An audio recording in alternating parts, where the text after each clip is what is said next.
잘 될 줄로 믿습니다. 네. 할렐루야. 네, 믿음으로 승리할 줄로 믿습니다. 감사합니다. 네. 오늘 이 시간 재직 수련회인데 1부, 2부로 나누어서 1부는 간단히 말씀 묵상하고 2부는 여러분 받으신 유인물 가지고 같이 보시면서 어떻게 슬기롭게 교회 생활을 해야 될지에 대해서 파트별로 조금씩 나누고 또 혹시나 질문이 있으면 질문도 받고 이렇게 교육 시간을 조금 갖겠습니다. 먼저 1부 시간에 말씀을 좀 증거할 텐데 품위 있고 질서 있게 하라는 제목으로 말씀을 좀 같이 나누기를 원합니다. 오늘 고린도전서 14장에 있는 말씀 얼핏 보면 은사를 제한하는 말씀처럼 보입니다. 은사를 억제하는 것처럼 보이는데 사실 이 말씀을 가만히 묵상해 보면 은사의 억제가 아니라 은사를 바로 세우는 말씀인 것입니다. 오늘 33절에 보니까 하나님은 무질서의 하나님이시요 오직 무질서의 하나님이 아니시요 오직 화평의 하나님이시다라는 말로써 이 무질서라는 말이 나왔는데 이 말씀부터 조금 정의하고 시작하겠습니다. 여러분 무질서 다 알고 계시죠? 자유가 방종으로 흐른 상태를 무질서라고 합니다.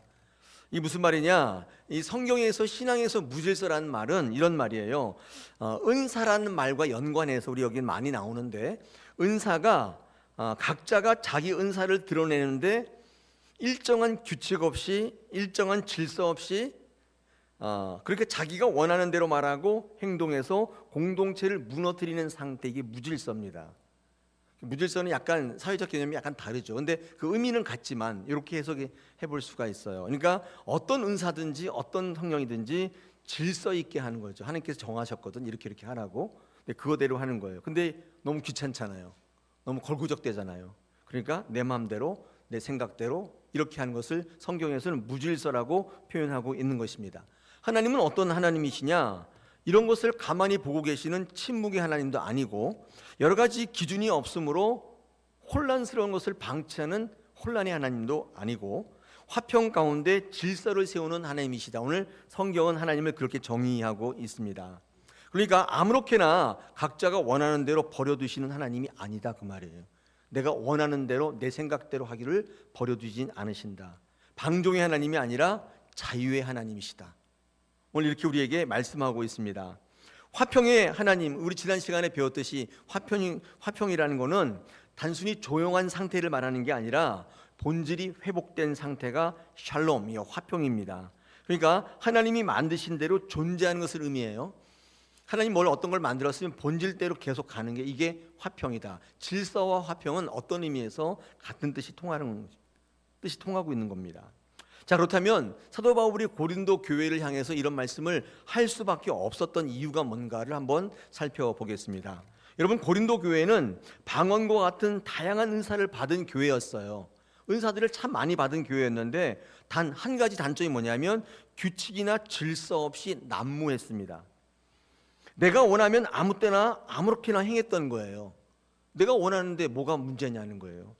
반대로 내가 원하지 않으면 아무 때에도 어떤 곳에서도 행하지 않았던 거예요. 내가 원하지 않는데 왜 하냐는 거예요. 이게 무질서예요. 무질서. 은사가 적시적소에 하나님이 원하는 곳에 이루고자 하는 뜻에 적용되는 것이 아니라 그것이 흩어지는 그 은사가 세워지지 못하는 결과들이 나타났다는 거예요. 결과적으로 이런 모습을 볼 때 믿지 않는 자들이 들어와서 보면 세가족이나 다른 공동체 분들이 들어오면 정상적으로 보이지 않을 상황이었고 오늘 읽지는 않았지만 14장 23절에 보니까 미쳤다고 할 상황이었다는 거예요. 여긴 미쳤구나 이렇게 말을 하더라는 거예요. 즉 믿지 않는 사람들이 보아도 정상적인 상황이 아닌 거예요. 사도 바울은 이 사실을 지적하고 있습니다. 바울은 오늘 말씀으로 인하여 성령의 은사 그 자체를 문제 삼는 게 아니라 성령의 이름으로 벌어지는 무질서를 바로잡고자 하는 것입니다. 은사라는 이름으로 마구 행해지는 이 무질서를 바로잡고자 이 말씀을 한 것으로 보입니다.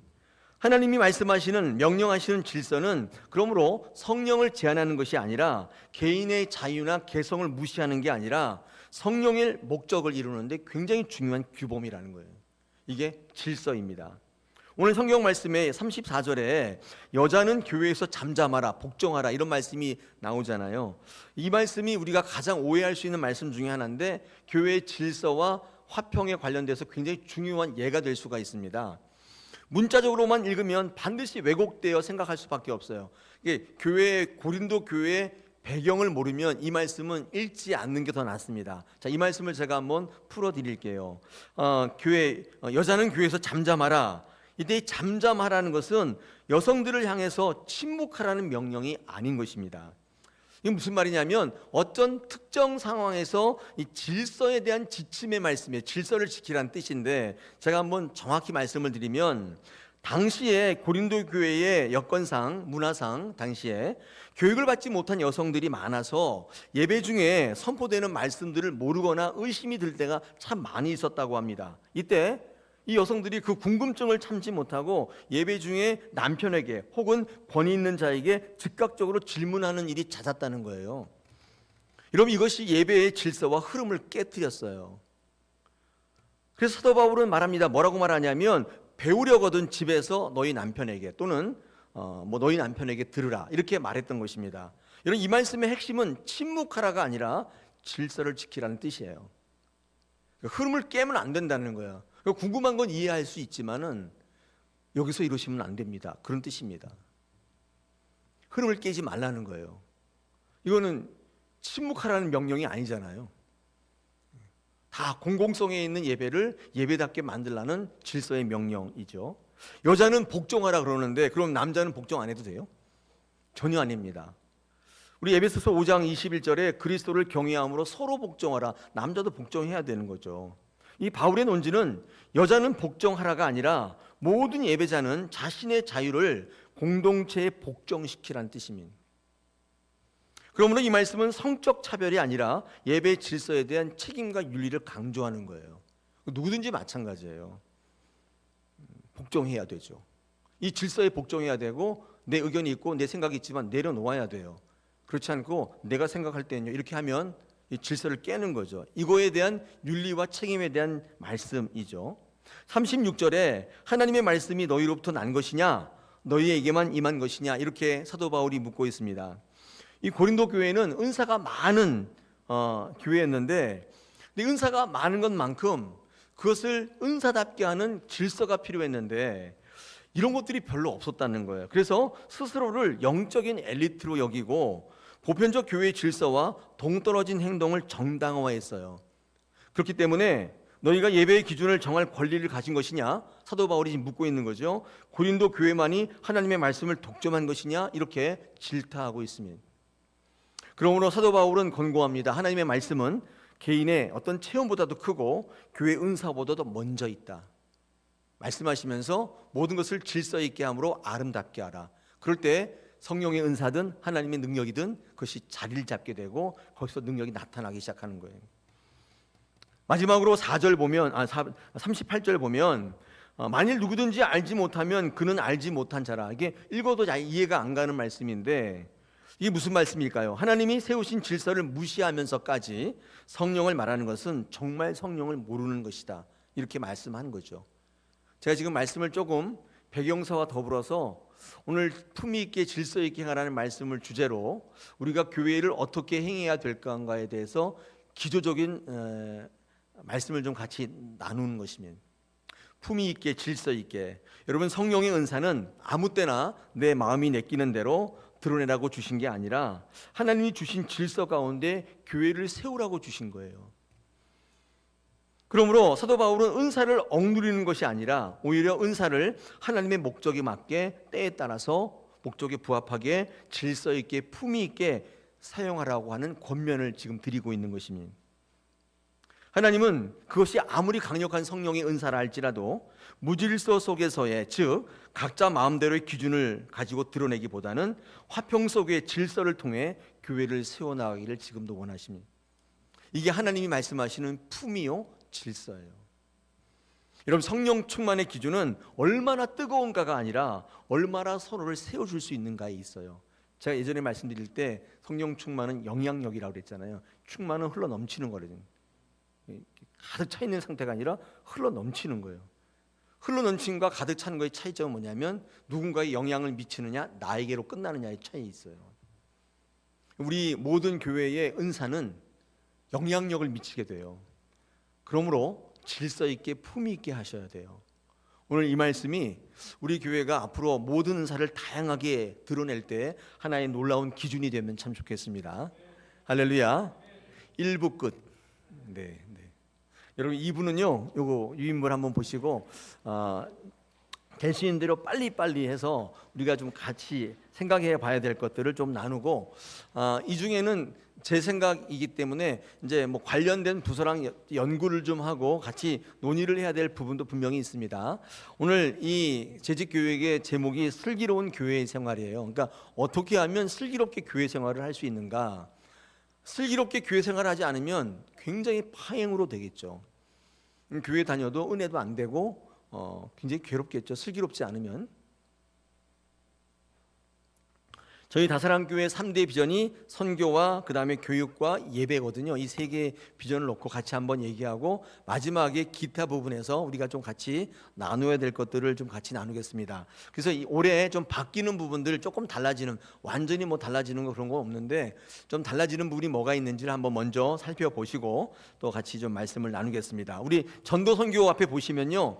올해가 창립 30주년이기 때문에 전교인 전도 행사가 있습니다. 우리는 똑같이 총동원 전도를 하는데 지난번 우리 시찰에 있는 목사님들이 모여가지고 같이 말씀을 나누다가 당신 교회는 뭐 어떤 거예요? 어떤 게 이렇게 얘기하다가 이런 것에 좀 힌트를 받아서 똑같지만 올해는 조금 다르게 한번 해보려고 생각이 됩니다. 지난번에 우리 총동원 전도를 통해서 8분이 정착을 하셨거든요. 저희 교회. 그런데 이제 이번에는 어떤 거냐면 1530 운동이라고 그래요. 전도라고 해서 15가정 30명 제자 세우기 이런 내용입니다. 이게 무슨 내용이냐? 15가정이면 부부하면 30명이잖아요. 이 15가정을 우리가 구역별로 남녀 선교회별로 교회를 인도하는 건데 이 말 그대로 이거는요 개인이 하는 게 아니라 연령대별로 전도의 목표가 있기 때문에 남녀 선교회를 중심으로 구역별로 중심으로 이 선교 전도 운동을 하면 어떨까 해서 제가 한번 대충 그때 목사님들과 나눈 얘기들 좀 적어보면 70대 이상은요 봄 가을로 어르신들 소풍을 가게 해서 그 어르신들 분들을 좀 모셔오는 그 2차례 이런 행사를 통해서 전도가 이루어지고 60대, 50대, 40대는 5쌍씩 전도하는 거예요. 5부부 가정씩. 그러면 총 다 해서 15가정이죠. 그러면 40대로부터 60대까지 15분이 가정이 그러니까 부부가 교회에 등록하게 되는 것입니다. 그리고 20, 30대는 청년부가 전도잔치를 하는데 다음 주에 우리 홈커밍데이 하는 것처럼 청년부 자체적으로 전도 전략을 짜서 같이 나누게 되겠습니다. 그래서 올해 총동원 전도는 뭐 다양한 게 있지만은 올해는 약간 좀 방법을 달리해서 1530 전도로 해서 각 연령대별 부부들을 우리 남녀선교회 중심으로 구역별 중심으로 교회로 이렇게 전도하는 그런 전략입니다. 이거는 차후에 우리 전도선교부랑 협의해서 연령대에 맞는 부부 전도 방법을 모색하겠습니다. 제 생각에는 밑에 있는 것처럼 작정은 5월 10일 날 주일 날 태신자 작정, 우리 부부 작정을 하고요. 그 다음에 중간 행사로서는 30주년 기념 전교인 야유회를 5월 중에 한번 갖게 되면 좋겠다는 생각을 갖고 있고요. 초청은 우리 9월 13일 교회 창립 주일에 이 부부들을 초청해서 좀 다른 어떤 형태의 환영 잔치를 좀 하면 어떨까 이렇게 생각을 하고 있습니다. 뭐 작년과 거의 비슷하지만 올해는 약간 이렇게 부부 중심의 또 우리 전도회 남녀 선교회 구역별 중심의 전도 전략을 가지고 접근해서 부부들을 주께로 인도하는 전략을 갖겠습니다. 1530 전도 이렇게 제가 명명했는데 올해 한번 같이 우리 일꾼들과 한번 좀 생각들을 나누고 방법을 나누어서 구체적으로 실현 가능한 전도 전략이 되면 좋겠습니다. 두 번째, 우리 남녀 선교회 모이기 이걸 왜 이번 해에는 강조하냐면 우리가 안 모인 건 아니지만 이제까지는 모이든지 안 모이든지 아마 남녀 선교회 회장님들에게 일임을 해드렸잖아요. 근데 올해부터는 아마 여기 남녀 선교회 회장님들이 다 메시지를 받았지만 우리 부목사님이 모이기 직전 세 번째 주일에 전체 모이잖아요. 그러면 그 전 금요일이나 목요일에 말씀과 찬양과 기도의 제목을 다 선교부장 그 부장님들에게 다 보내드려요. 여기 회장님들한테 보내드려요. 그러면 그 회장님은 본인이 소속된 남녀 선교회 단체 카톡방에 회원들이 있잖아요. 거기다가 다 알려드리고 기도 제목도 보내드리고 실제로 교회에서 모일 때 찬양하고 말씀하고 그 몇 개의 기도 제목 가지고 같이 통성으로 기도하고 그리고 같이 교제하는 시간을 먼저 갖고자 합니다. 그래서 우리 남녀 선교회 회장님 중심으로 남녀 선교회가 모여서 이 연령대 전도가 여기서 구체적으로 좀 의논이 좀 되고 여기서 어떻게 할 건가를 좀 구체적으로 모색하는 그런 시간들을 매 달마다 한 번씩 가지면 좋겠다는 생각을 하고 있습니다. 그래서 각 회장님들의 역할이 굉장히 중요해졌고 우리 남녀의 우리 8개 총 8개의 9개의 선교회가 있는데 여기서 남녀 선교장들이 어떻게 하냐. 특히 우리 여기 아브라함이나 또 우리 안나나 이게 완전히 나이 많으신 분들 두 선교회를 제외한다면 나머지 분들은 활발히 움직여서 우리 남녀 선교회에서 이렇게 논의해가지고 이 부부들 전도하는데 이 모임이 주로 논의가 되고 사용되어졌으면 합니다. 그리고 우리 구역 예배를 잘 드리는 것도 마찬가지로 이 전도를 하기 위한 전략이죠. 구역이 모여야 부부를 이게 누구를 모실지 같이 의논을 할 거 아니에요. 그래서 구역 예배를 잘 드리는 게 올해 우리 전도 선교 전략 바뀌는 것 중에 또 하나인데 여기 밑에 보시면 이 구역에 지원하는 선교사님들이 조금 바뀌었어요. 근데 이 선교사는 어떻게 정했냐면 구역장님이 선교하던 후원하던 선교사를 따라갔어요. 왜냐하면 같이 이게 친분이 있기 때문에 이걸 바꾸는 거는 조금 비효율적이라고 생각이 돼서 1구역에 오성미 원사님, 이민모 선교사님 이런 식으로 쭉 해서 10구역의 지원 선교사님 명단이 나와 있습니다. 여러분 보시고 연중에 저한테 이걸 계속 물어보시는 분들이 있어요. 우리 구역은 누구를 지원하는 거예요? 이거 계속 물어보시더라고요. 아마 잘 모르셔서 그런 것 같은데 연초에 우리 교육할 때 아예 그냥 유인물로 만들어 드려서 보시고 우리는 이분들을 우리가 지원하는구나 생각해서 같이 기도해 주시면 좋겠습니다. 기도 모임 때, 구역 모임 때 우리 이 선교사님을 위해서 기도해 주시고 또 후원도 해 주시고 같이 관심을 좀 가져주시면 좋겠습니다. 우리 전도 선교 분야에 이 정도의 어떤 계획을 가지고 올해는 좀 같이 앞으로 나아갈 생각입니다. 여러분 기도해 주시기를 바랍니다. 이제 교육 분야인데요. 교육 분야에는 우리 늘 똑같습니다만은 한 가지 큰 변화가 있다면 우리 주일날 성경 공부를 1시 30분부터 2시 30분까지 하는데 이제까지 성경 공부의 제목이 새가족 성경 공부에서 말 그대로 새가족만 오는 공부였는데 올해부터는 기초 성경 공부반으로 이름을 바꿨습니다. 그래서 새가족도 계시지만 우리 각 구역에서 한 번도 성경 공부를 안 해본 분들이 오셔서 같이 성경 공부하는 그런 시간으로 그런 커리큘럼으로 바꿨어요. 그래서 우리 좀 이따 이 시간 끝난 다음에 우리 구역장 모임이 있는데 제가 그때 얘기하겠지만 우리 구역에서 공부를 한 번도 안 해보신 분들, 예배만 드리신 분들 있잖아요. 그분들을 선별해서 보내주시면 8주 과정을 끝내서 졸업시켜 드리겠습니다. 그래서 우리가 교회를 다니는 동안 한 번은 성경 공부를 같이 해보자. 물론 저도 잘 준비를 하겠지만 구역에서 협조해 주시면 우리 전 교인이 다 성경 공부를 해보고 그래서 1과서부터 8과까지 우리가 8주 과정인데 우리의 신앙생활할 때 도움이 되는 전 분야를 다 다뤄요. 근데 여기 공부해 보신 분들이 아시겠지만 저랑 같이 공부할 때 다 이렇게 얘기하세요. 그런 거였어요? 이렇게 말하는 분이 굉장히 많아요. 그러니까 나는 나 나름대로 알고 있었는데 목사랑 같이 공부해 보니까 그게 그거예요? 이렇게 의아해하는 분들이 굉장히 많았어요. 아마 여러분들도 같이 공부해 보면 내가 알던 거와는 다른 부분들이 또 있을 수 있잖아요. 그런 것들을 발견할 때 기쁨이 크거든요. 이게 이런 거였구나.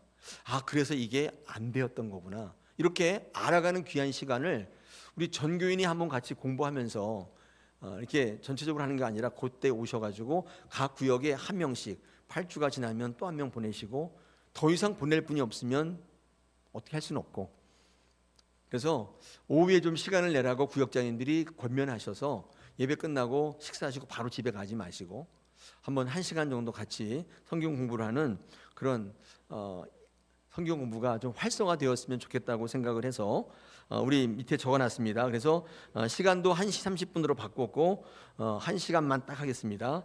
그래서 이름은 기초 성경 공부로 바꿨습니다. 세 가족이 아니어도 구역에서 성경 공부를 같이 진행을 하겠습니다.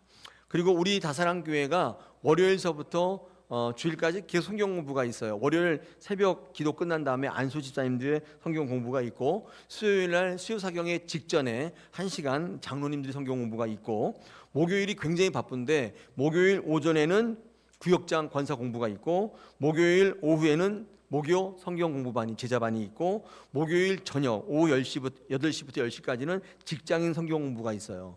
누구든지 오셔서 참여할 수 있어요. 그 다음에 주일 오후에는 지금 말씀드린 것처럼 우리 기초 성경 공부반이 있습니다. 여러분, 예배만 드리지 마시고 올해는 내가 꼭 어디 한번 들어가서 성경 공부를 같이 해봐야겠다, 나눠봐야겠다, 이렇게 같이 하면 좋을 것 같아요. 여기 성경 공부 하신 분들, 지금 하고 계신 분들 어떻게 할만 하시는가요? 이럴 때 좀 손발이 맞아야지. 네, 아멘 하셨잖아요. 보세요, 할만 하다잖아요. 오셔서 시간 내셔서 한번 같이 공부해서 좀 더 깊이 있고 넓이가 넓어지는 그런 신앙을 올 한 해 이루시기를 소망합니다. 꼭 기억해 주시기를 바랍니다. 이 교육부와 관련해서 한 가지 더 얘기할 게 뭐냐면, 우리 용어를 좀 통일해서 쓰면 좋을 것 같아요. 우리 유치부라고 이제까지 불렀는데 돌봄부가 사실상 없어지면서 유치부로 이렇게 들어오면서 우리 올해 용어를 어떻게 바꿨냐면 영유아 유치부로 바꿨어요.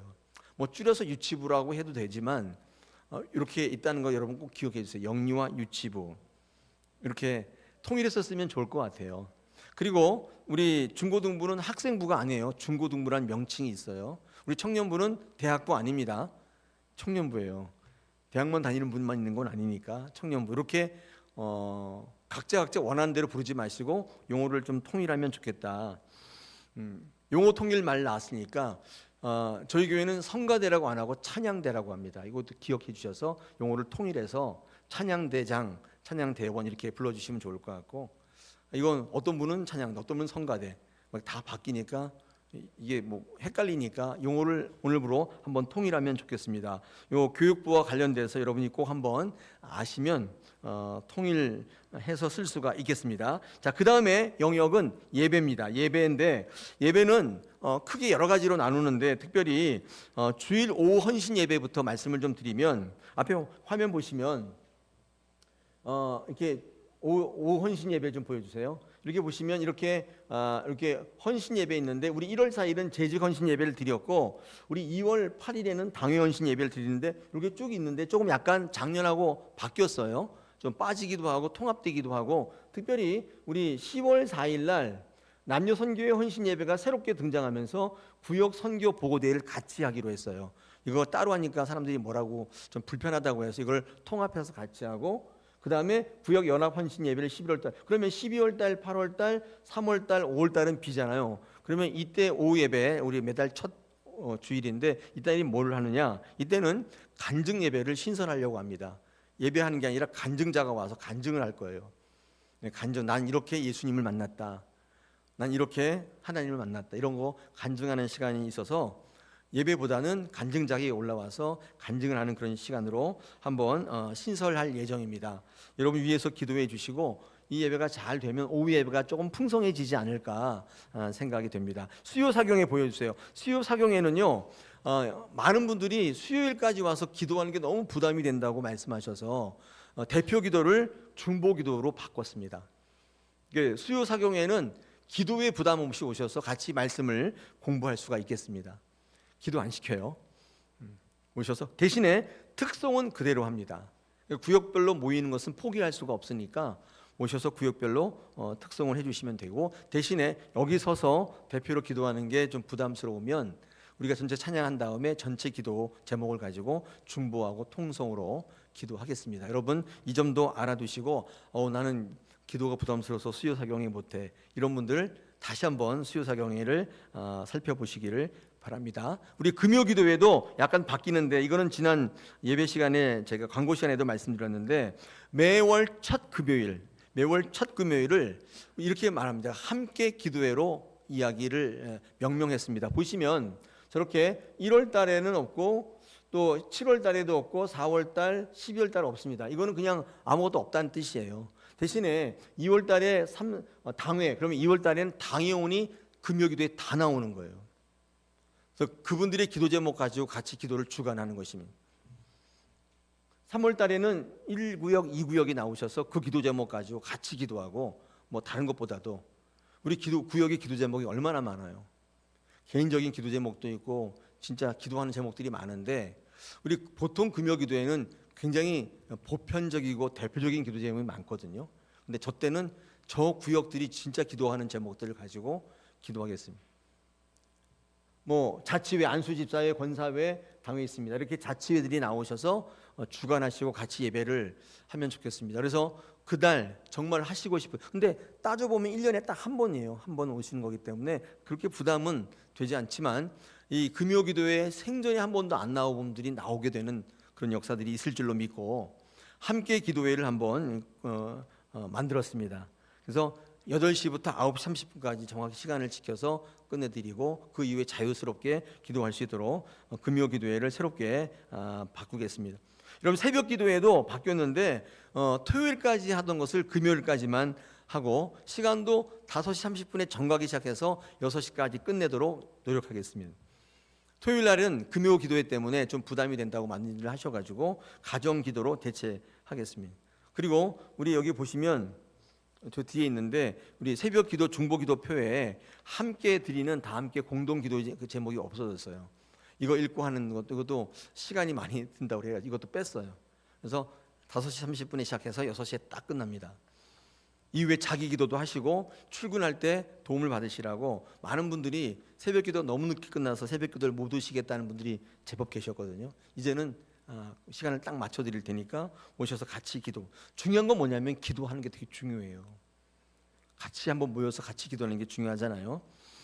자, 그러면 특별 새벽 기도회는 어떻게 되느냐? 1년에 4번 했잖아요. 근데 올해는 당분간 한번 유지해 보려고 합니다. 어떤 분들이 너무 많다고 막 그러셔가지고 저도 살펴봤는데 고난 주간에 한 번, 6월 말에 한 번, 9월 초에 한 번, 12월 말에 한 번 이렇게 시간이 바뀌는 분기점에 기도를 준비하고 기도를 하는데 고난 주간에는 기도해야 되잖아요.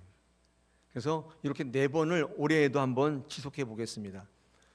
그리고 월삭 기도회가 있는데 월삭 기도회도 올해도 계속적으로 매달 첫날 새벽 기도회를 월삭 기도회로 드리겠습니다. 여러분 한번 생각해 보시고 잘 좀 참여해 주시기를 바랍니다. 함께 기도회 꼭 기억해 주시면 좋겠습니다. 자, 이제 예배도 말씀드렸고 전도, 선교, 그다음에 교육도 말씀드렸는데 기타는 이게 부서가 변경됐다는 것을 제가 지난 광고 시간에 말씀드렸는데 7부서가 똑같습니다. 근데 3부서 7분과로 이렇게 바뀌었습니다. 예배부, 예배교육부, 그다음에 전도 목양부, 관리 봉사부 이렇게 크게 3부서로 바뀌었고 이 부서 안에 분과들이 있는데 교육분과, 예배분과, 그다음에 전도 선교분과, 그다음에 목양분과, 새가족분과, 관리분과, 봉사분과 여기에 분과를 책임지고 있는 차장님들이 이렇게 있습니다. 예배분과하고 전도선교분과하고 관리분과는 차장님이 없어서 그냥 공석입니다.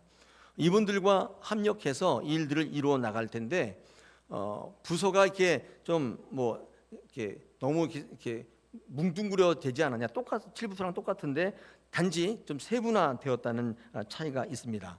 오늘 우리 설교 그 2부 예배 때 광고 때 들었듯이 1인 1부서. 여러분 여기서 나는 뭐에 좀 관심이 있다 하면 적어내시면 그 일에 인력이 필요할 때 그분에게 연락을 드릴 거예요. 집사님 이거 좀 필요한데 같이 좀 도와주시면 어떨까요? 그러면 도와주시면 같이 그 일을 하면서 여러분 신앙생활만 하는 게 아니라 교회 일에 직접 참여해보고 교회가 이런 게 이렇게 되는구나, 이게 좀 문제가 있구나, 이런 게 안 되는구나, 이런 것도 같이 좀 기도 제목으로 나누시면서 그렇게 해가면 어떨까 싶습니다. 우리 다음 주에 1인 1부서 적을 텐데 이번 한 주간 잘 생각하시고 기도하셨다가 다음 주일에 이렇게 주보지에 관지가 있으면 다 적어서 뒤에 넣어주시면 우리 그 부서에서 잘 해서 또 이렇게 좋은 부서에만 또 이렇게 하고 싶은 부서에만 다 몰리면 저희 적절히 이렇게 배분해서 나중에 최종적으로 발표해 드리겠습니다. 그러면 좀 부르실 때, 좀 요청할 때 기쁜 마음으로 동참해 주시면 감사하겠습니다. 자, 그다음에 중식 제도도 바뀌는데 우리 지난해에는 네 번째 주, 다섯 번째 주도 밥이 없었고 8월 한 달간에도 밥이 없었어요. 그래서 많은 분들이 밥이 없어가지고 모임이 좀 어렵다 그 말씀을 많이 하셨잖아요. 그래가지고 몰래 먹고 막 그랬잖아요. 네. 근데 올해부터는 싹 다 없애고 전체 8월 달에도 다 식사를 하는 걸로 했고요. 대신에 5주째만 밥이 없는 거 맞습니까? 예? 제가 틀리게 얘기하나요? 맞죠. 5주째. 그러니까 1년에 4번. 1년에 4번만 식사가 없습니다. 근데 또 그때 없겠나요? 또 있겠죠. 네. 또 다른 게 있겠죠. 네. 저희 교회는 절대로 굶기지는 않을 겁니다. 걱정하지 마시고 모이는데 이 밥이 문제가 안 되었으면 좋겠습니다. 그래서 이 중식 제도가 바뀌었습니다. 올해부터는 모든 주일 중식이 제공됩니다. 여기 보니까 식당 앞에 그 중식 담당 다 찾더라고요. 다 적어주셨어요. 그래서 더욱 맛있게 더욱더 좋게 식사하고 또 좋은 만남을 이어갔으면 좋겠습니다. 자, 그 다음에 3번 보시면 슬기로운 교회 생활인데 기타입니다. 기타 등등인데 제가 좀 여러 가지 말씀을 좀 드리겠습니다. 여기서는 여러분이 조금 질문도 하시고 여러분 의견도 내셔도 되겠습니다. 첫째는요, 기도 및 예배 봉사 순서의 약속을 조금 잘 지켜주십시오. 지금도 잘하고 계시는데 앞으로도 잘 지켜주시고, 만약에 사정에서 참석을 못할 경우에 순서인데 못할 경우에는 미리 예배부장님에게 예배부 차장님이나 부장님에게 연락을 해주셔서 조치를 받으셔야 예배 당일날 당황하지 않게 됩니다. 여러분 꼭 기억해 주시기를 바랍니다. 지금도 잘하고 계시는데 앞으로도 조금 유념해 주시면 좋겠고요. 요거는 이제 예배에 관련된 건데 2부 예배 때 이렇게 앞자리부터 착석하는 걸 우리가 좀 훈련했으면 좋겠어요. 제가 여기서 설교하다 보면 뒤에서 이렇게 설교한 중간쯤 되다 보면 사람들이 와서 이렇게 저기 밑에 뚫린 데 있잖아요. 투명한데 이렇게 쳐다보고 그냥 가시는 분들이 이 예배 때마다 한 두세 분 계세요. 근데 제가 눈이 나빠가지고 그 우리 교회인인지 다른 사람인지 알 길은 없지만 근데 왔다가 그냥 가시는. 왜냐하면 여러분 이렇게 앉아 있어도 뒤에서 보면 꽉 차 있는 것처럼 보여요. 그리고 이렇게 듬성듬성해서 이 앞으로 못 나와, 저기 앞으로 못 나와 앉잖아요. 그러니까 뒤에 자리가 비어 있어야 뭐 예배 한번 드리러 오신 분들, 이런 분들이 자연스럽게 앉아서 예배를 드릴 텐데 뒤에 쫙 앉아 계시니까 앞에는 좀 자리가 있는데 여기 못 나오니까 우리 예배부장님 뒤에 계시는데 앞으로는 예배부장님이 오실 때마다 앞자리부터 이렇게 앉힐 때 좀 순종해 주십시오. 끝까지 못 앉겠다고 버티시면 방법은 없어요. 그래서 앞자리부터 앉으시고 제가 이렇게 살살 얘기해 침 안 튀게 앞자리에 앉으시고 뒤에 좀 자리가 비어 있어야 오시는 분들이 좀 앉고 또 이렇게 좀 그런 분들이 좀 여유가 있을 텐데 좀 비어 보일 텐데 여러분 꼭 한번 도움을 요청을 드립니다. 더불어서 여기 유인물에는 안 나오는데 일부 예배가 많으면 30명밖에 안 돼요. 그래서 일부 예배에 좀 오셔서 예배도 한번 드려보시는 게 좋겠다. 제가 이걸 순서를 정하지는 않았지만 제가 제안을 한번 드립니다. 그래서 구역별로 우리 구역은 이번 달에 한번 일부 예배 드려볼까 이렇게 한번 해서 좀 일찍 와야 되는 불편함이 있긴 한데 이렇게 되면 2부 예배가 좀 썰렁하게 비어서 좀 채워지는 효과가 있지 않겠나. 한번 해보자고. 진짜 채워지는지 안 채워지는지 한번 해보면 좋겠어요. 근데 1부 예배는 9시에 예배를 드리시 오신 분들이 조금 없어요. 아침이 좀 일찍이라고 생각이 되는데 다른 교회 1부 예배는 7시인데 그때도 오기는 오는데 저희 교회는 아마 이렇게 오래 고착이 되어서 9시가 너무 일찍이라는 인식이 좀 있어요. 근데 올해부터는 그렇게 한번 구역들이 번갈아 가면서 1부 예배에 참석해 보시고 2부 예배 때 자리를 좀 비게 만드는, 그래서 사람들이 오면은 좀 앉고 앉아서 예배 한번 드리다 보면 그분이 정착할지 누가 알아요. 왔다가 그냥 가는 것보다 낫잖아요. 여러분 한번 달라지는 이 모습에 동참해 주시면 좋겠습니다. 제가 이렇게 하나하나 끝날 때 질문이거나 있으면 저 손을 들어서 얘기해 주세요. 그 다음에 예배 시에 사담 금지, 이게 뭐냐면 예배 때 이렇게 얘기하시는 분들이 옆에서 속닥, 저희 교회가 작아가지고 다 들려요.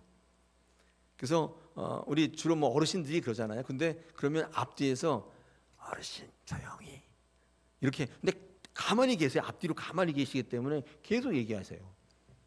그 앞뒤에 앉아 계신 분들이 집사님 조용히 예배 시작 이렇게 그래야 이제 그만두시는데, 앞에서 집중이 안 될 때가 있으니까 여러분 이것도 한번 신경을 써주시고, 예배 시간에 이렇게 왔다 갔다 하는 거 있잖아요. 이것도 좀 자제하시면 좋겠다. 그럼 화장실은 어떻게 할 수 없죠. 뭐. 그 전에 화장실 갔다 오시면 좋을 것 같고, 저희 교회가 본당이 크면 아무 이상 없어요. 쓱 가도 아무 상관이 없는데, 이렇게 좁은 본당에서 누가 이렇게 중간에 움직이면 이렇게 관심이 다 쏠리면서 예배 흐름이 딱 끊겨요. 그런 부분들 때문에 좀 불편하시죠.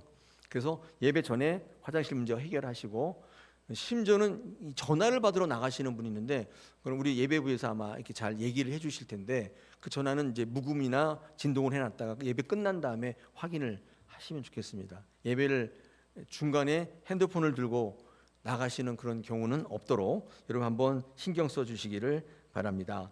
또 하나는 대표 기도는 3분 이내로 해주셔야 돼요. 제가 보니까 대표 기도 6분 하시는 분들이 있어요. 거의 10분 가까이 하시는 분들이 있는데 그거는 안 되겠습니다. 예배 시간이 길다고 계속 얘기를 하시기 때문에 설교도 지금 계속 줄이려고 하고 있는데, 대표 기도도 3분 내로 하시면 좋겠고, 대표 기도 하실 때 내용이 정치적, 개인적 발언은 하지 않는 게 좋겠습니다.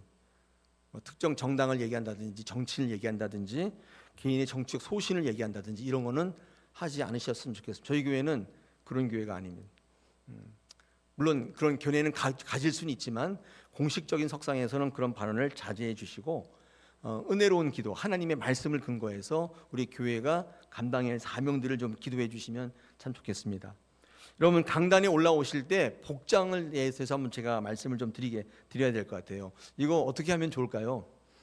어떤 복장이 가장 좋을까요? 네.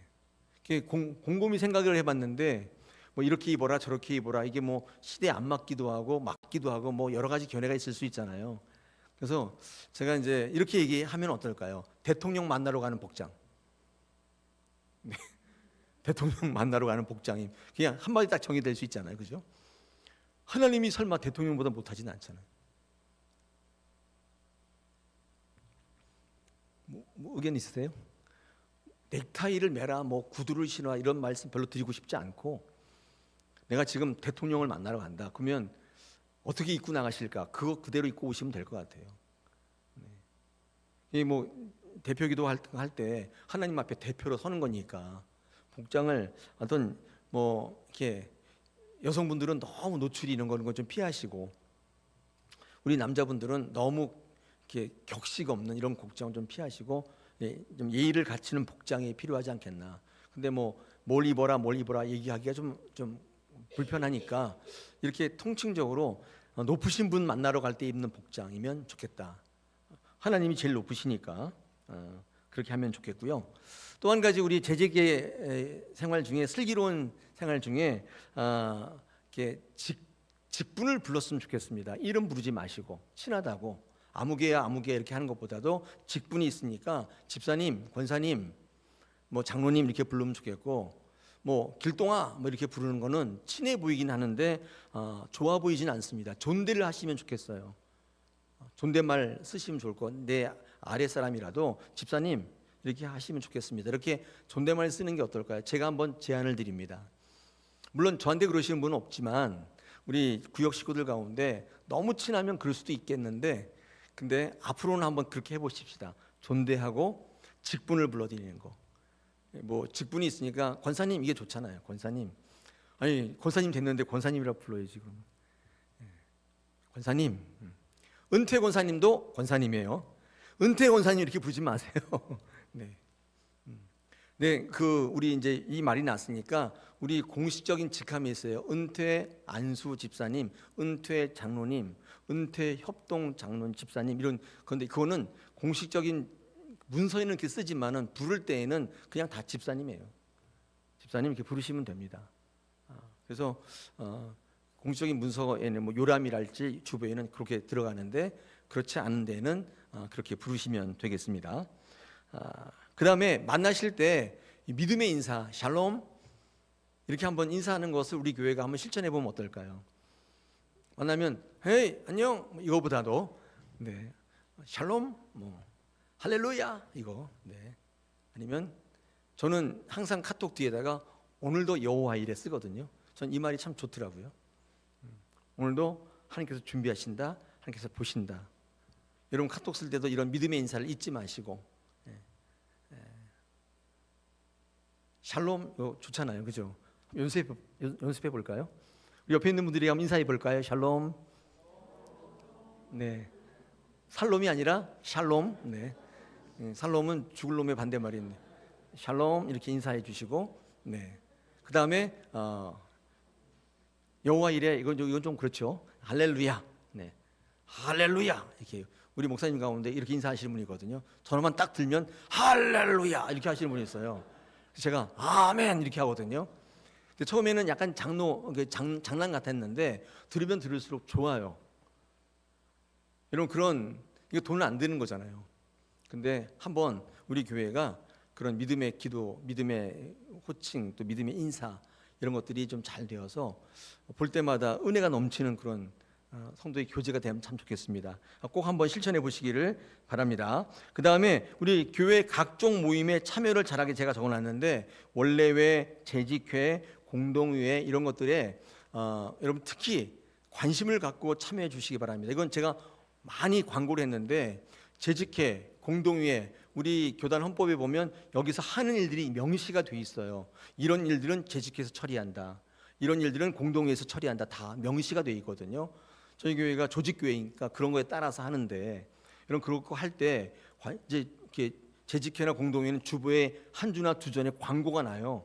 그러면 보시고 좀 이렇게 의논하셔서 이때 어떤 좋은 얘기를 할까, 어떤 얘기를 할까 좀 기도하시고 준비하셔서 오시면 좀 풍성한 모임이 되지 않겠나. 근데 안 오시면 전혀 몰라요. 그리고 그때 안내해 드리는 것을 듣고 그대로 좀 해보시면 참 좋겠다. 그래서 재직회는 재직들이 다 모이는 겁니다. 재직은 뭐냐면 집사 직분 이상이 재직이에요. 직분을 받았다는 뜻이니까. 공동회는 성도들 전부 직분이 있건 없건 관계없어요. 전부가 모이는 거예요. 여러분 이거를 잘 기억하셔서 우리 2월 말에 공동회가 또 있어요. 우리 지난 해에 결산 공고를 하고 또 협동 권사님을 발표하고 이런 공동회가 있는데 그때는 전체가 다 모여서 같이 참여해 주시면 좋겠어요. 물론 밥이 있는데 밥 시간이 빨리 있는데 빨리빨리 끝내도록 할 텐데 어떤 분이 이 공동회나 재직회 시간을 오후 예배 끝난 다음에로 하는 게 어떻겠냐고 의견을 주셨는데 아무래도 2부 예배 끝나고 하는 게 좋겠습니다. 많은 사람들이 모이려면 그렇게 하겠습니다. 여러분 이거는 기억해 주시고 재직회는 홀수달 마지막 주일에 있습니다. 홀수달 마지막 주일에 두 달에 한 번 있는 거죠. 공동회는 짝수달에 있는데 소집 요구가 있을 때 짝수달 마지막 주일에 이렇게 할 수 있도록 그렇게 하겠습니다. 자, 그 다음에 여기 나오진 않지만 제가 좀 몇 가지 더 말씀을 드리면 시간이 되는 데까지 교회 출입을 할 때 교회 새콤이 걸려 있을 때 전화를 많이 하시는데 어떤 분이 저한테 얘기하시기를 뭐 급한 게 있는데 그냥 잠겨서 그냥 갔다 그러는데 주저하지 마시고 저한테 전화를 해주시면 제가 원격으로 열 수가 있어요. 그러니까 교회에 출입하실 일이 있을 때 왔는데 오늘 이렇게 끝나고 갔는데 갑자기 교회도 핸드폰 놔두고 왔어요. 그럼 어떻게 해야 되죠? 잠겨 있으니까 내일까지 기다려야겠다. 그렇게 하지 마시고 오셔서 저한테 연락을 주시면 제가 바로 보안을 풀어드릴 수 있으니까 그때 가져가시면 됩니다. 참 쉽죠? 네, 이제까지 그래서 곤란한 경우 있던 분들이 몇 번 저한테 이야기를 하셨는데 이제부터는 그렇게 하시면 되겠습니다. 그 다음에 이제 요거는 또 아까 제가 얘기하려고 했는데 예배를 안 나오실 때 주일 예배나 이런 거를 빠지실 때 저는 구역장님들에게 미리 연락을 좀 해주시고 그 다음에 우리 중직 같은 경우는 저한테도 한번 연락을 해주시고 이런 일 때문에 교회를 못 간다고 해주시면 저도 기도하고 근데 교회를 꼭 매번마다 오라는 건 아닙니다. 제가 늘 하는 말이 있잖아요. 올 수 있는데 안 오는 거하고 그죠? 또 올 수 있는데 안 오는 거하고 또 싫어서 안 오는 거 다른 거예요. 올 수 없는 형편에 못 오는 건 다른 거잖아요. 그래서 교회를 빠지고 안 빠지고가 문제가 아니라 내가 그 교회에 이제 맡고 있는 직분이 있고 일이 있고 하기 때문에 거기 관련돼서 다른 사람들한테 대체할 수 있도록 미리 연락을 좀 해주시고 이렇게 대체할 수 있도록 미리 좀 얘기해 주시면 참 좋지 않겠나 생각이 되고, 물론 뭐 일이 있으면 빠질 수 있잖아요. 그럴 때는 이렇게 조처를 해 주시면 좋겠습니다. 그 다음에 오늘 아까 우리 이작점 저한테 고지서 보여주셨는데 전기 값이 160 얼마가 나왔어요. 원래 보통 한 달에 80만 원도 나오는데 2배가 나왔어요. 근데 한번 제가 조사를 좀 해보겠지만, 제가 지금 드리고 싶은 말씀은 전기, 물, 가스, 비품 이런 것들을 조금 절약해 쓰자. 우리 여러분들 꼭 지켜주시고, 그런 차원에서 우리 1층 엘리몰에 이 커피 머신을 있잖아요. 이거를 우리 지금 이제 에스더가 담당하기로 했어요. 에스더가 관리하기로 했어요. 그러니까 여기에 들어가는 모든 커피, 기자재들, 또 기계 청소부터 밑에 물통, 이 모든 것들을 에스더가 담당하기로 했는데, 아마도 이거 하실 때 일주일에 수요일, 목요일, 이렇게 금요일, 토요일 이렇게 2번은 와서 관리를 아마 하셔야 될 거예요. 물론 저도 중간중간 볼 텐데, 그래서 이 커피 머신이 지금 조금 이렇게 잘 활성화되어서 너무 싸지요. 가격이 안 싸요? 근데 우리 당회에서는 여러분 그 싸게 해주자 그래가지고 가격을 안 올렸어요. 근데 뭐 이거는 어쨌든 그래서 여러분 꼭 기억해 주시고, 이 에스더 회장님이 김신영 지사님인데 아마 관리해 주실 텐데, 뭐 무슨 문제가 있으면 우리 회장님께 전화해서 문의해 주시면 되겠습니다. 그리고 뭐 저도 수시로 볼 텐데 이게 어떻게 열고 닫고 어떻게 키는지 잘 모르시죠. 그래서 전원이 꺼져 있으면 드시고 싶어도 못 드시는 분이 계세요. 제가 오늘 그것까지 말씀을 드리려다가 그건 나중에 하겠습니다. 이 에스더가 이 커피 머신 담당을 하고 있다는 거 여러분에게 알려드리면, 이거 안 알려드리면 모르니까 꼭 기억하시고, 또 꼭 이용하실 때 불편함이 없으면 좋겠습니다. 마지막으로 헌금에 관련돼서 얘기를 좀 드리겠습니다. 이 헌금 되게 중요한데요. 헌금은 절대로 옵션이 아니에요.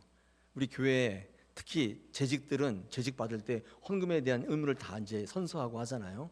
교회는 헌금이 굉장히 중요합니다. 그래서 일단 저희 교회 총칭적으로 여러분께 드릴 수 있는 말씀은 온전한 11조를 얘기 드리고 싶어요. 온전한 11조. 11조인데 내 마음대로 하는 11조가 아니라 온전한 11조. 그럼 우리 교회는 특별 목적 이런 거 안 해도 돼요. 그 온전한 11조만 되면 저희 교회 이 정도 인원이면 우리가 하고자 하는 모든 일 다 할 수 있어요. 그 온전한 11조를 실천하자 이 말씀을 올해 좀 드리고요. 이 11조를 해야 되냐 말아야 되냐, 이 신학적 근거는 제가 수요 사경회 때 한번 정리해서 여러분에게 알려드리도록 하겠습니다. 또 하나 특별 목적 헌금을 이용하실 텐데, 특별 목적 헌금이라는 건 뭐냐면, 여러분 어떤 분이 오해하시는 분들이 있는데, 특별 목적 헌금은 뭐냐면 그 지정하는 곳에 쓰이는 거예요. 예를 들어서 내 11조가 100만 원인데 50만 원을 어떤 곳에 후원하고 싶다. 그러면 50만 원을 그렇게 후원하시면 교회 이름으로 그 교회에 저희가 헌금하겠습니다. 그러면 왜 중요하냐면 교회는 그만큼 큰 재정으로 잡혀요. 그리고 여러분에게는 어떤 영적 유익이 있냐면 내 이름으로 하지 않게 돼요. 그러니까 내 이름으로 하는 것보다 교회 이름으로 하는 게 좋아요. 그래서 특별 헌금, 목적 헌금도 이렇게 하시면 돼요. 얘를 뭘 쓰고 싶다, 어떤 걸 하고 싶다 그러면 개인적으로 그 부서에 주지 마시고 교회에다 헌금을 하시면 교회 이름으로 그 부서에 지원할 수 있도록 이렇게 해보시면 어떨까 싶어요. 우리 수련회 같은 데 많이 가면 수련회 쓰라고 이렇게 좀 후원금 주잖아요. 그럴 때도 교회 헌금을 해주시면 교회 이름으로, 교육부의 이름으로 그 부서에다가 직접적으로 다 쓰겠습니다. 이거 뭐 안 쓴다 그러는데 절대 그렇지 않아요. 어떤 분이 그런 얘기를 하시던데 절대 그렇지 않고 목적 헌금 하시면 반드시 그 자리에 씁니다. 우리 환경 개선 헌금을 했잖아요. 지금 1,500만 남아 있어요. 쓴 게 아니에요. 그대로 있어요. 근데 어디다가 쓸 건지는 계속 이제 고민하고 있지만 뭘 할지. 근데 일반 재정으로 쓴 일은 없어요. 여러분이 어떤 헌금을 하셔도 목적 헌금을 한 것은 반드시 그곳에 써요. 여러분 꼭 기억하시고 교회가 교회 이름으로 할 수 있도록 여러분 같이 한번 헌금 생활을 좀 훈련해 보시면 어떻겠습니까? 개인적으로. 그리고 헌금 봉투에다가 개인 이름을 쓰셔서 액수는 안 적으셔도 되는데 이름을 쓰셔서 헌금하시면 우리가 헌금 봉투를 우리가 몇 년 보관하죠? 5년 보관하고 있어요. 그래서 헌금 사고도 우리가 막을 수가 있어요. 그리고 여러분 홈페이지에 가서 로그인하고 들어가시면 여러분 페이지에 매일 주마다 헌금이 계속 기록되고 있는 여러분이 확인하실 수 있어요. 우리 교인들 가운데 지금 교회 홈페이지에 회원가입을 안 하신 분도 꽤 있어요. 근데 들어가 보시면 자기 페이지에 이달에 뭘 얼마나 했는지 11주 하면 다 나와 있어요. 그러니까 오늘 교회 집에 가셔서 로그인해서 보시면 오늘 내가 헌금한 것들이 접수가 되는지 확인을 할 수 있어요. 그건 여러분 이름을 쓰셨기 때문에 통계가 잡히는 거고, 이것 때문에 연말정산도 간편하게 될 수 있어요. 이름을 안 쓰시게 되면 이제 헌금에 대한 분실도 있고 연말정산도 어려워지고 그렇습니다. 헌금에 이름을 쓰는 거, 그리고 온라인으로 계좌를 보내시는 것도 적극 추천이에요. 대신에 빈 봉투에다가 뭐 감사헌금 얼마 뭐 누구누구 그래서 빈 옆에다 계좌 이체 써놓으면 우리 재정부에서 파악하기 쉽죠. 그렇게 이용해 주시면 아마도 슬기로운 헌금 생활이 되지 않을까 싶습니다. 나는 이름 없이 난 무명으로 할 거야. 이게 오른손이 모르는 거를 왼손이 그거 아닙니다. 그런 거 아니에요. 그렇게 해주시면 많은 분들이 또 헌금에 대해서 도전을 받고 나도 감사헌금 해야겠다, 나도 하나님께 감사해야겠다, 그런 영적인 유익도 있습니다. 꼭 기억해 주시고, 그리고 작정헌금을 하신 게 있잖아요. 우리 선교 구자정 이런 거, 우리 작년에 작정헌금이 다 들어오지 않았어요. 작정을 하셨는데 한 9월 달쯤 하다가 그냥 끝나고 말았어요. 미수로 끝쳤거든요. 다 처리가 됐지만 올해는 여러분에게 좀 부탁드리겠는데, 작정하신 것에 대해서는 최선을 다해서 헌금하자. 교회가 어떤 일을 계획했기 때문에 그 일을 잘 이룰 수 있도록 하면 좋겠다. 더불어 이 절기헌금, 특별헌금 이런 것들도 잘 참여해 주셔서 특히 우리 교역자들, 중직들은 모범이 되어야 되니까 잘 참여해 주시기를 부탁을 드리겠습니다. 아울러 한 가지만 더 부탁을 드리면, 우리 슬기로운 교회 생활 가운데 교회가 중점적으로 같이 가려고 하는 부분들이 있어요. 저희 교회가 이제 뭐 말씀 퀴즈, 성경 통독, 또 뭐 필사, 그다음에 이런 것들이 있는데 조금 참여하시기가 불편하죠. 아침마다 하기도 뭐하고 읽기도 뭐하고 퀴즈 풀기도 귀찮고. 그래도 여러분 올해는 우리 구역별로 80% 이상 참여율을 좀 보였으면 좋겠어요. 그래서 한번 열심히 하다 보면 나중에 혹시 알아요? 재밌어질지도. 네. 지금은 뭐 그렇지만 하다 보니까 재밌어질 수도 있잖아요. 그죠? 누가 알아요? 그래서 교회가 어떤 의지를 가지고 애쓰고 물질을 드리고 시간을 드리는 것에 대해서 여러분 기도해 주시고 관심을 가져 주시고 참여해 주시면 좋겠다. 뭐 개인적으로 큐티를 따로 하시거나 이런 분도 계시는 거 알고 있는데, 교회가 하는 거니까 그러면 이 일을 감당하는 교육자들이 신이 나서 더 열심히 아마 할 겁니다. 이런 거 작은 부분인데 이런 부분들이 하나로 잘 뭉치기 시작하면 교회에 영적인 시너지들이 나타나기 시작하고, 그것들을 통해서 성령의 바람이 불기 시작하고 그것도 시작되는 줄로 믿습니다. 오늘 뭐 슬기로운 교회 생활 이렇게 이름을 붙였는데 거창한데, 슬기로운 게 아니라 사실 일반적인 거죠. 일반적인 건데, 여러분 오늘 이렇게 제가 입으로 따로 한번 말씀을 드리는 거는 한 번 더 되짚어서 우리가 혹시 잊고 있었던 거 있으면 다시 한번 기억하시고 동참하시면, 제가 확신하건대 우리 교회가 만약에 이렇게 되면 내년엔 더 좋아질 거예요. 하나가 되고 영적으로 하나님께서 쓰시는 귀한 교회가 되는 줄로 믿습니다. 할렐루야. 자, 여기까지 하겠습니다. 제가 다른 부분들은 뭐 제가 이제 이게 원래 3장이었어요. 근데 제가